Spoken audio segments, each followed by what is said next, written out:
प्यारे दोस्तों, आज हम आपको एक गुलाम की बीवी और एक बादशाह का वाकया सुनाएंगे। जब बादशाह को गुलाम की बीवी पसंद आ गई तो उसने गुलाम की बीवी के साथ क्या किया और उसने गुलाम के साथ क्या किया, ये सब कुछ हम आपको इस वीडियो में बताएंगे। अगर आपने अभी तक इस वीडियो को लाइक नहीं किया है तो लाइक जरूर कर दें और पूरा वाकया जानने के लिए इस वीडियो को आखिर तक जरूर देखें। एक मर्तबा बादशाह अपनी छत पर टहल रहा था। इतने में उसकी नजर महल के करीब घर की छत पर पड़ गई, जिस पर एक हसीन औरत कपड़े सुखा रही थी। बादशाह ने अपनी बंदी को बुलाकर पूछा, ये किसकी बीवी है? बंदी ने कहा, ये आपके गुलाम फिरोज की बीवी है। बादशाह नीचे उतरा और उसने फिरोज को बुलाया। फिरोज हाजिर हुआ तो बादशाह ने कहा, फिरोज, हमारा एक काम है। हमारे ये खत फला मुल्क के बादशाह को देकर आओ और उसका जवाब भी साथ में लेकर आना। फिरोज खत लेकर घर वापिस आ गया। खत को अपने तकिए के नीचे रख दिया और सफर का सामान तैयार कर लिया। रात घर में गुजारी और सुबह को रवाना हो गया। उसे ये बात नहीं पता थी कि बादशाह ने उसके साथ क्या चाल चली है। इधर फिरोज जैसे ही नजरों से ओझल हुआ तो बादशाह चुपके से फिरोज के घर पहुंच गया और आहिस्ता से फिरोज के दरवाजा खटखटाया। फिरोज की बीवी ने पूछा, कौन है? बादशाह ने कहा, मैं हूँ बादशाह, तुम्हारे शौहर का मालिक। उसकी बीवी ने दरवाजा खोला तो बादशाह अंदर आकर बैठ गया। फिरोज की बीवी ने हैरान होकर कहा, बादशाह सलामत हमारे गरीब खाने में। बादशाह ने कहा, मैं यहाँ मेहमान बनकर आया हूँ। फिरोज की बीवी ने बादशाह का मतलब समझकर कहा, मैं अल्लाह की पनाह चाहती हूँ आपके इस आने से जिसमें मुझे खैर नजर नहीं आ रही। बादशाह ने गुस्से में कहा, ए लड़की, ये तुम क्या कह रही हो?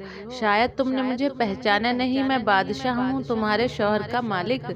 फिरोज की बीवी ने कहा, मैं जानती हूँ कि आप बादशाह हैं, लेकिन बुजुर्ग कह गए हैं कि शेर को अगरचे कितनी भी भूख लगी हो लेकिन वो मुर्दार तो खाना शुरू नहीं कर देता। और ऐ बादशाह सलामत, तुम उस कटोरे में पानी पीने आए हो जिसमें तुम्हारे कुत्ते ने पानी पिया है। बादशाह उस औरत की बातों से बड़ा शर्मसार हुआ और उसे छोड़कर वापिस चला गया, लेकिन अपनी चप्पल वो वहीं भूल गया। ये सब तो बादशाह की तरफ से हुआ था। उधर फिरोज को आधे रास्ते में याद आया कि जो खत बादशाह ने उसको दिया था वो तो घर पर ही भूल आया है। उसने घोड़े को तेजी से वापस मोड़ा और अपने घर की तरफ आने लगा। फिरोज अपने घर पहुंचा तो तकिए के नीचे से खत निकालते वक्त उसकी नजर पलंग के नीचे पड़ी बादशाह की चप्पल पर पड़ी, जो बादशाह उसी के घर में भूल गया था।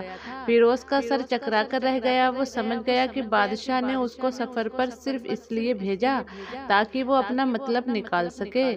फिरोज किसी को कुछ बताए बगैर खत लेकर चुपचाप घर से निकल पड़ा। काम खत्म करने के बाद बादशाह के पास आया। उसने इनाम के तौर पर उसे 100 दीनार दिए। फिरोज दीनार लेकर बाजार गया और औरतों के इस्तेमाल के कीमती कपड़े और कुछ तहाइफ खरीदे। घर पहुंचकर बीवी को सलाम किया और कहा कि चलो तुम्हारे मायके चलते हैं। बीवी ने पूछा, ये क्या है? फिरोज ने कहा, बादशाह ने इनाम दिया है और मैं चाहता हूं कि तुम ये पहनकर अपने घर वालों को भी दिखाओ। बीवी ने कहा, जैसा आप चाहते हैं वैसा ही होगा। बीवी तैयार हुई और अपने वालिदैन के घर अपने शौहर के साथ रवाना हो गई। बीवी के वालिदैन और बीवी बहुत खुश हुए। फिरोज अपनी बीवी को छोड़कर वापिस आ गया और 1 महीना गुजरने के बावजूद न बीवी का हाल पूछा और न उसे वापिस बुलाया। कुछ दिनों बाद उसके साले उससे मिलने आए और पूछा, फिरोज, आप हमारी बहन से गुस्से और नाराजगी की वजह बताइए, या फिर हम आपको काजी के सामने पेश करें। फिरोज ने कहा, अगर तुम चाहो तो मुझे काजी के सामने पेश कर दो, लेकिन मेरे जिम्मे इसका कोई ऐसा हक बाकी नहीं जो मैंने अदा न किया हो। वो लोग अपना केस लेकर काजी के पास पहुंच गए। काजी ने फिरोज को बुलाया। काजी उस वक्त बादशाह के पास बैठा हुआ था। लड़की के भाइयों ने कहा, काजी साहब, हमने एक हरा भरा बाग और साथ में एक मीठे पानी का कुआं इस आदमी के हवाले किया था। इस आदमी ने हमारा बाग उजाड़ दिया, सारे फल खा लिए, दरख्त काट दिए और कुएं को खराब करके बंद कर दिया। काजी फिरोज की तरफ मुतवज्जो हुआ और पूछा, हाँ तो लड़के, तुम क्या कहते हो? फिरोज ने कहा, काजी साहब, जो बाग मुझे दिया गया था वो इससे बेहतर हालत में मैंने इन्हें वापिस कर दिया। काजी ने पूछा, क्या इसने बाग तुम्हारे हवाले वैसा ही किया जैसे पहला था? उन्होंने कहा, जी काजी साहब, उसी हालत में वापिस किया है, लेकिन हम इससे बाग वापिस करने की वजह पूछना चाहते हैं।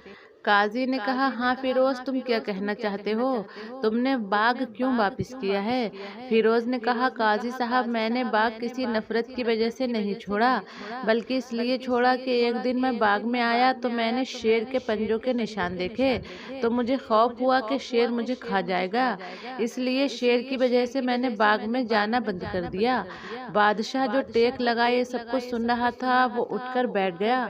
वो पूरा मामला समझ चुका था। वो समझ चुका था कि फिरोज अपनी बीवी और मेरी बात कर रहा है। वो बाघ कोई और नहीं बल्कि फिरोज की बीवी है, और वो शेर कोई और नहीं बल्कि मैं हूँ। बादशाह ने फिरोज से मुखातिब होकर कहा, फिरोज, अपने बाग की तरफ मुतमईन होकर वापस लौट जाओ।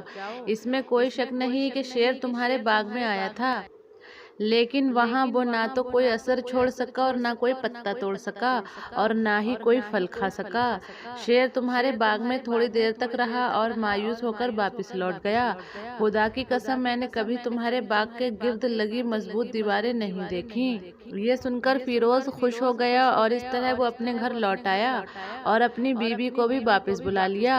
इस बात का ना तो काजी को पता चला और ना ही किसी और को कि आखिर मांजरा क्या था। क्या खूब बेहतर है अपने अहलो अयाल के राज छुपाना, ताकि लोगों को पता न चले। अपने घरों के राज किसी पर जाहिर न होने दें। अल्लाह पाक हम सबको सलामत रखे, आपके अहलो अयाल को और आपके माल को अपने हिफ्ज़ो अमान में रखे। आमीन, अल्लाहुम्मा आमीन।